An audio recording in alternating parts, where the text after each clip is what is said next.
8 సౌభాగ్య స్థానాలు ఉన్నాయి.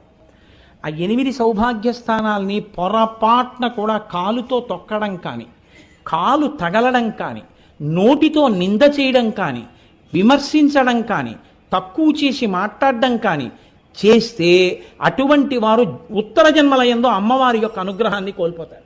మొట్టమొదటిది తాడి చెట్టు, రెండవది చెరకు. అందుకే అమ్మవారి చెరుకు పట్టుకుంటుంది.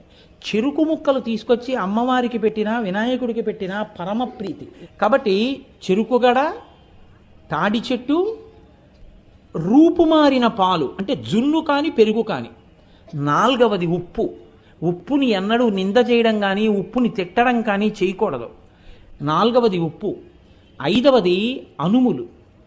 ఆరవది ఎర్రటి రంగులో ఉండేటటువంటి పువ్వులు.